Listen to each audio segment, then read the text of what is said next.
The text message wasn't meant for me. That's how it always starts, isn't it? A digital slip that unravels the perfect illusion we call marriage. Can't wait to celebrate your promotion tonight. Same place, 8 p.m. I'll make sure she thinks I'm working late again. I stared at my husband's phone for what felt like hours, though it was probably just seconds. He had left it on the kitchen counter while showering, careless in a way that only comes with comfort, with the absolute certainty that your spouse trusts you completely. And I did. For 12 years, I did.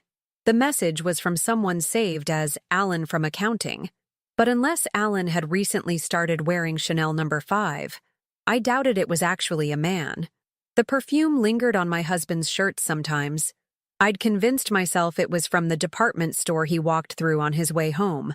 I set the phone down exactly where I found it and moved mechanically toward the living room window. Outside, spring was happening without my permission. Our cherry tree was blooming, the one we planted when we bought the house, promising to grow old together beneath its branches. "I've got that big client meeting tonight," he called out from upstairs. "Don't wait up." I watched his reflection in the mirror as he knotted his tie, the burgundy one I'd given him for our anniversary. He was smiling to himself, a private smile that I now realized wasn't meant for me. "The Henderson account?" I asked, my voice steadier than I expected. "Yeah," he replied without hesitation. "Thomas needs backup for the presentation. Could go late." The lie rolled off his tongue with practiced ease. No stumbling, no tells. How many times had I heard variations of this same excuse? How many dinners eaten alone? How many nights fallen asleep to the glow of my phone, waiting for a text that he was on his way home? I kissed him goodbye that morning with a smile that mirrored his. False, rehearsed, hiding secrets behind teeth. Only one of us knew we were both lying. When he left, I called in sick to work. I never call in sick. I've built my career on reliability, on being the person everyone could count on, including him. Especially him. The restaurant where they were meeting wasn't hard to find. Same place meant habits, patterns, the things people in affairs develop when they think they're being careful but are actually being predictable. But I didn't go there right away. No, first I made a different call. To Richard Blackwood, the CEO of the company where both my husband and his Alan from accounting worked. Richard and I had met at several company functions, and he'd always been impressed by my background in corporate law, a career I had scaled back after my husband's career needed more attention. "Richard, it's Claire." "Yes, it has been a while. Listen, I have something rather delicate to discuss with you. It concerns one of your recent promotions." 3 hours later, I had everything I needed. Confirmation that a woman named Natalie Parker had just been promoted to senior project manager, a position she had apparently secured after presenting my husband's work as her own, and Richard's genuine shock when I showed him the evidence I'd gathered over the afternoon. I hadn't planned to dress up, but something deep inside me demanded armor for the battle ahead. I chose red, a power color, the dress I'd been saving for our anniversary next month. Funny how plans change. As I applied my lipstick, I thought about the last decade of my life, the fertility treatments that failed, the career opportunities I declined to support his growth, the loneliness that had become so normal I'd stopped noticing it. "You know what the worst part is?" I asked my reflection. "I still love him, and that makes me furious." At exactly 8:17 p.m., I walked into Lupo's, an upscale Italian restaurant downtown. Richard was beside me, his face grim with professional disappointment. My husband didn't see me at first. He was too busy reaching across the table, holding hands with a woman whose blonde hair fell in perfect waves around a face I'd seen in company photographs. Natalie Parker. The woman wearing the promotion that should have been his, if he hadn't given her his ideas, his work, probably in between giving her everything else that was supposed to be mine. They were laughing, champagne bubbles catching the soft light, his wedding ring tucked safely in his pocket, I imagined. "Isn't that your husband, Claire?" Richard asked loudly enough for nearby tables to hear. Time froze as my husband's head snapped up, his eyes meeting mine with the purest expression of terror I've ever seen. "Yes," I said clearly, my voice carrying across the suddenly silent section of the restaurant. And I believe congratulations are in order for Ms. Parker's remarkable promotion. The silence that followed felt like glass, fragile, dangerous, and about to shatter. My husband's face cycled through emotions so quickly I almost felt sorry for him. Shock, fear, anger, and finally, the desperate scramble for control. "Claire," he said, rising from his seat, "this is work-related. Natalie just got promoted, and as her mentor, Stop. One word. Quiet but firm. Just stop, Thomas." Natalie was staring at Richard Blackwood with growing horror, her champagne glass frozen halfway to her lips. The CEO wasn't supposed to be here. This wasn't in her script. "Mr. Blackwood," she stammered. "What a surprise." "Indeed," Richard replied coldly. "Though not as surprising as discovering that the proposal that earned you this promotion appears to have been largely developed by someone else." My husband stepped toward me, lowering his voice. "Claire, let's discuss this at home. You're making a scene." "A scene?" I laughed, but there was no humor in it. "Is that what this is to you? A scene? Not the moment your wife discovers that you've been lying to her face for— How long, Thomas? How long has this been going on?" His silence was my answer. "You know what's truly remarkable?" I continued, my voice steadier than my heart. "Last month, when I told you I was thinking about going back to work full-time, you convinced me to wait. The timing isn't right, you said. My career is at a critical juncture, you said. Was that because you needed me safely at home while you built Natalie's career instead of your own? Or mine?" Nearby diners were pretending not to listen, but the restaurant had grown uncomfortably quiet. A waiter hovered uncertainly nearby, unsure whether to intervene. "It wasn't like that," Thomas hissed. "You're twisting everything." "Am I? Then explain why Natalie's groundbreaking proposal contains passages identical to drafts I helped you with at our kitchen table. Explain why you've had late meetings on exactly the same nights she posts pictures from this very restaurant on her Instagram. Oh yes, I found those this afternoon. Explain why you told me the Henderson account meeting was tonight when Richard here confirms there is no such meeting scheduled." With each question, Thomas seemed to shrink, his customary confidence crumbling. Natalie finally found her voice. "Thomas told me you two had an understanding. He said your marriage was just for appearances." I turned to her slowly. "Did he? How convenient for both of you. And did he also tell you that last week was our 12th anniversary? That we've been trying to have a baby for 3 years? That I reduced my work hours so he could pursue his ambitions?" Her perfectly made-up face paled. For a moment, I almost felt pity, until I remembered the texts I'd found. The ones where she'd mocked my pathetic devotion to a man who was barely interested. "Honestly, I might have respected you more if you'd earned that promotion fairly," I said to her. "But taking credit for his work while also taking my husband? That's just efficient, I suppose." Richard cleared his throat. "Ms. Parker, I believe we need to review the circumstances of your promotion. Monday morning, my office, 9 a.m.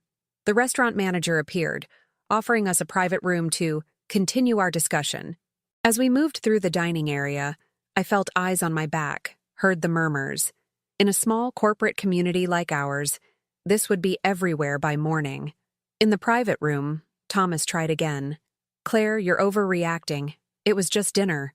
"Just dinner," I repeated flatly. "Like it was just drinks last month? Just a conference in Chicago in February? Just a team-building weekend in January when I found sand in your suitcase even though the resort was in the mountains?" Each example landed like a slap. He hadn't known I suspected. Hadn't known I'd been collecting these inconsistencies like stones in my pocket, growing heavier with each passing month. "You know what hurts the most?" I continued, my voice finally breaking. "Not the affair. Not even the lies. It's that you made me doubt myself. All those times I felt something was wrong, and you convinced me I was being paranoid, insecure, needy. You made me apologize for not trusting you enough." Natalie was crying now, but they weren't tears of remorse. They were tears of fear for her career, her reputation. Richard stood by the door, his presence a reminder that actions have professional consequences as well as personal ones. "Do you remember last Christmas?" I asked Thomas quietly. "When I asked why you'd withdrawn so much money from our savings, and you convinced me I'd agreed to that investment opportunity that I had supposedly forgotten about. That money went to the down payment on her condo, didn't it? His silence was another confession. Our fertility treatments, I whispered. The pain of this betrayal the freshest. 3 rounds of IVF while you were sleeping with her. Was any of it real for you? Were you ever actually trying to build a family with me? Or was I just a convenient cover story for your real life? I did want children with you, he said, the first honest thing he'd uttered all night. You just what? Couldn't resist? Couldn't help yourself? Couldn't honor the most basic promises we made to each other? I gave everything to this marriage. I shaped my life around his needs, his career, his dreams. And all the while, he was building a parallel life with someone else. I gave you everything, I said, the words catching in my throat. And you treated it like nothing. What Thomas never understood about me was that beneath my supportive, accommodating exterior lived a woman who had once been the top litigation strategist at my firm. I didn't get emotional, I got methodical. While he believed I was at home nursing my heartbreak over the next 2 weeks, I was actually executing a carefully crafted plan. The confrontation at the restaurant was just the opening move. Dramatic, yes, but necessary to throw them off balance. Are you sure you want to do this? My old law partner Jenna asked as we reviewed documents in her office. There are simpler ways to divorce him. I took a sip of my coffee, my hand perfectly steady. This isn't about simple. This is about truth. The truth was, I'd suspected something was wrong for over a year. Call it intuition or self-preservation, but I'd begun documenting inconsistencies months ago. Credit card statements that didn't match his stories. Mileage on the car that couldn't be explained by his supposed routes. Work emails I'd glimpsed that contradicted his claimed projects. What I hadn't told Thomas at the restaurant was that I'd already met with our financial advisor 3 days before the text incident. Something about our tax documents had seemed off, and I was right. Thomas had been diverting company funds into a separate account. Not just any funds, but specifically the budget allocated to the project that earned Natalie her promotion. The company will want to handle this quietly, Jenna noted. Corporate fraud cases are PR nightmares. Richard understands that, I replied. That's why he agreed to my terms. Those terms were carefully constructed. A full investigation into the financial improprieties, with the promise that if the company handled the matter ethically, I wouldn't take what I knew to their competitors or the press. Meanwhile, I'd been building another case entirely. The day after the restaurant confrontation, while Thomas was sleeping at a hotel, my demand. I had visited my doctor for a complete STI panel. Not because I suspected anything. I needed to know. All clear, the doctor had said with a sympathetic smile. But Claire, your hormone levels. Have you been taking fertility medications recently? I hadn't. Not for 3 months, since our last failed IVF attempt. A quick call to our fertility clinic confirmed what I'd begun to suspect. Thomas had requested they send his prescription renewals to a different address. He'd been sabotaging our fertility treatments, likely to avoid pregnancy complications with his double life. Each new discovery should have devastated me, but instead, I felt a strange clarity. Every betrayal was another piece of evidence, another tool I could use.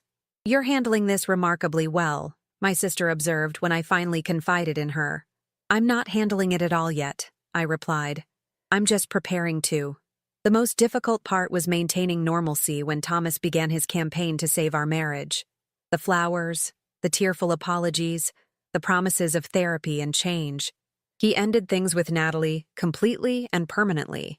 His words, and seemed genuinely desperate to repair what he'd broken. I let him believe it was working. I accepted his apologies with measured reluctance. I agreed to counseling sessions where I spoke carefully about trust and healing, all while meeting with lawyers, financial advisors, and Richard Blackwood in between. He thinks we're reconciling, I told Richard during one of our meetings. And are you? He asked, studying me with concern. I smiled slightly. I'm reconciling with myself, the self I set aside to become what Thomas needed. Richard had become an unexpected ally. After discovering how Thomas and Natalie had manipulated company projects and funds, He was determined to address the situation properly, but he also seemed to genuinely respect how I was handling my personal crisis. The internal audit will be complete by Friday, he informed me. The evidence is substantial. At home, I maintained the perfect performance of a wounded wife considering forgiveness. I returned to cooking Thomas's favorite meals. I listened to his explanations and rationalizations. I even allowed him back into our bedroom, though I made excuses to avoid intimacy.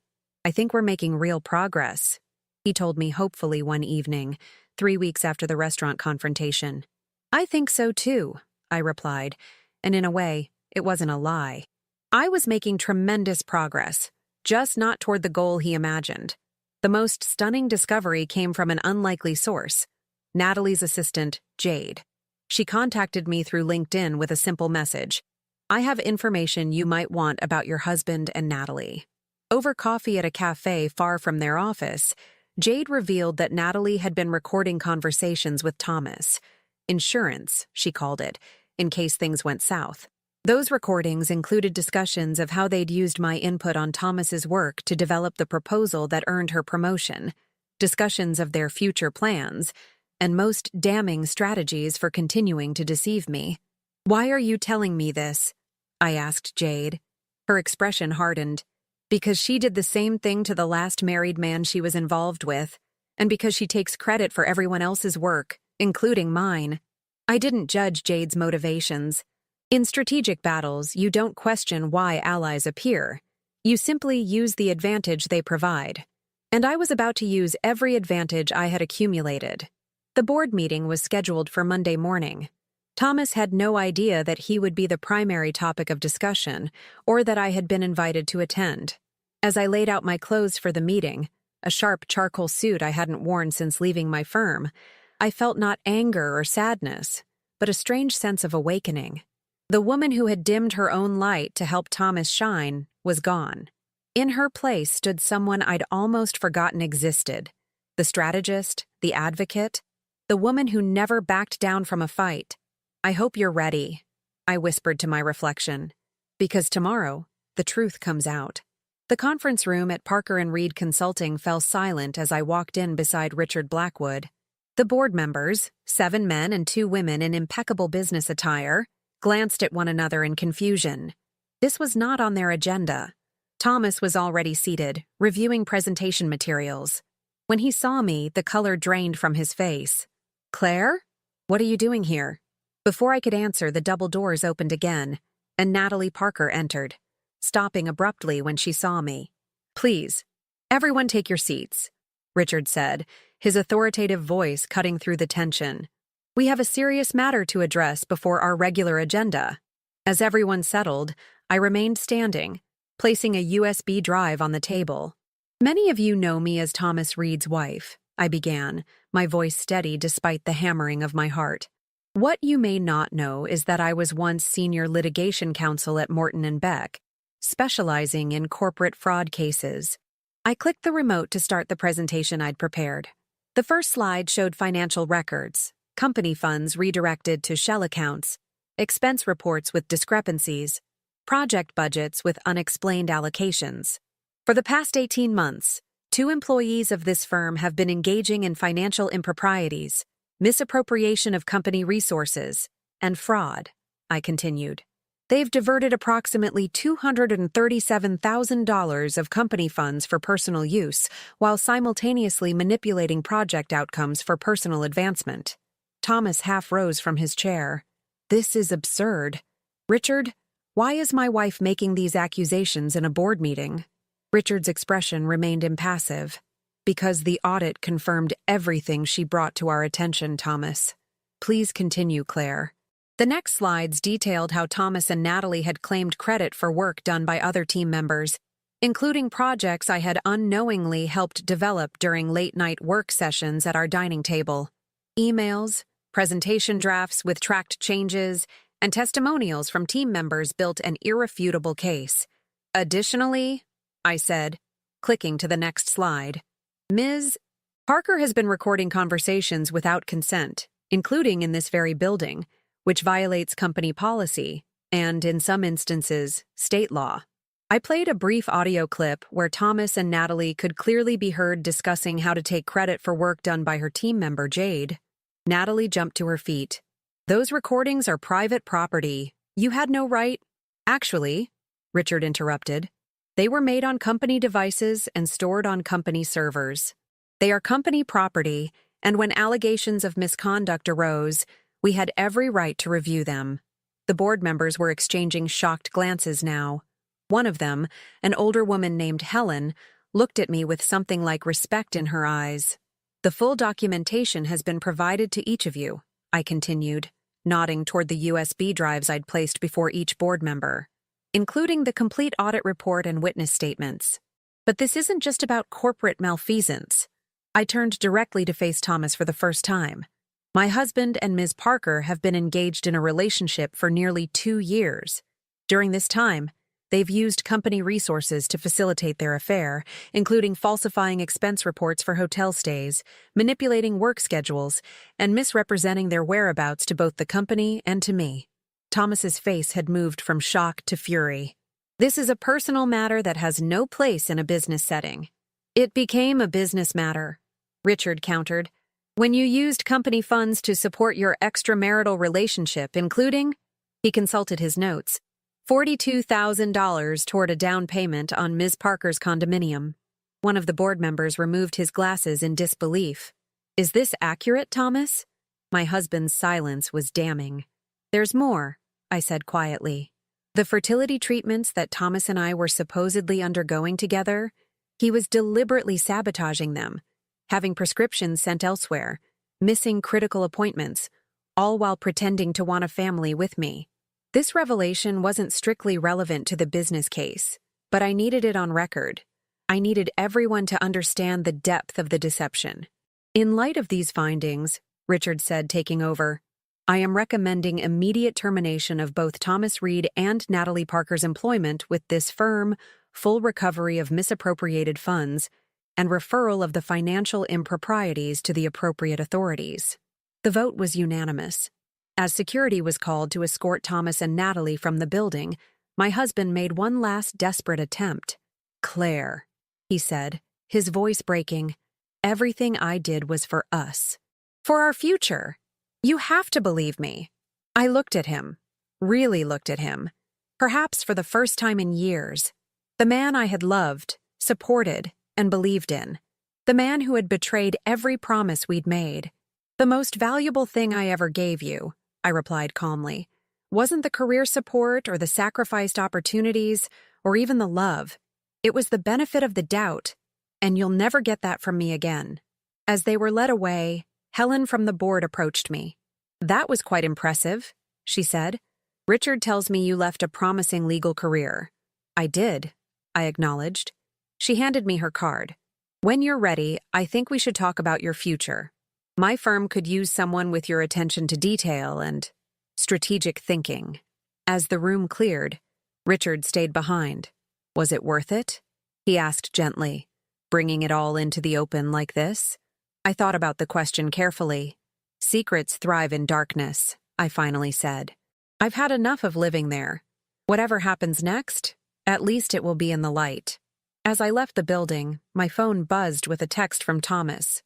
"You've ruined everything. I hope you're satisfied." I didn't respond. There was nothing left to say to the man who had once been the center of my universe. Instead, I texted my sister, "It's done. I'm coming home." Home. Not the house I'd shared with Thomas. I'd already moved my essential belongings to my sister's guest house. Home to myself, to the woman I'd nearly forgotten how to be. 6 months can change everything, or nothing at all. In my case, it changed the external circumstances of my life completely, while simply revealing what had been inside me all along. The divorce was finalized with surprising speed. Thomas didn't fight it, not after the evidence I had compiled. The house sold within weeks in the hot market, and the proceeds, minus what he owed for the misappropriated company funds, were divided according to the settlement. I did not take him for everything he had, though my lawyer insisted I could have. Some suggested this was weakness on my part. I saw it differently. I wanted nothing that would keep us tethered to each other. No reason for future contact or conflict. Clean breaks heal faster. Natalie faced her own consequences. Without Thomas's protection, the full extent of her professional deceptions came to light.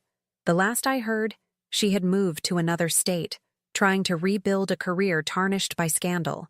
I didn't wish her well, but I no longer wished her anything at all. Indifference, I discovered, is truly the opposite of love. I took the position Helen offered at her legal consulting firm, specializing in corporate governance and ethics, an irony not lost on me. My first major client was Richard's company, helping them strengthen their internal controls and oversight mechanisms.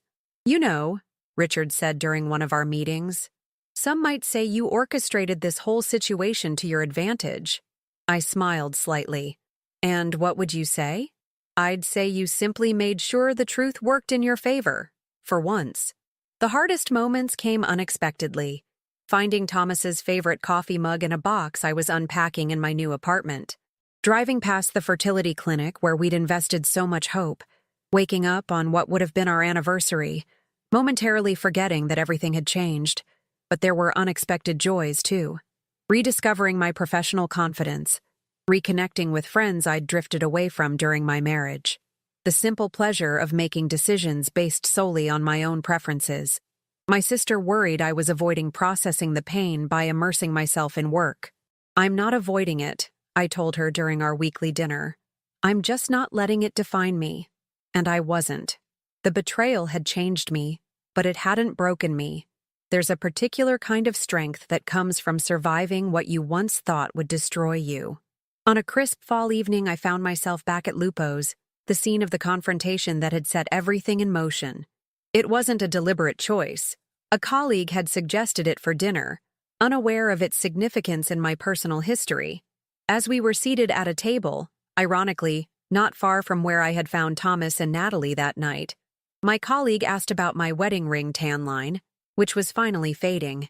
You never talk about your divorce, she observed. It must have been difficult. I considered the question as I unfolded my napkin. The most difficult part wasn't losing him, I finally said. It was realizing that what I thought I had, what I had built my life around, never actually existed. Do you regret it?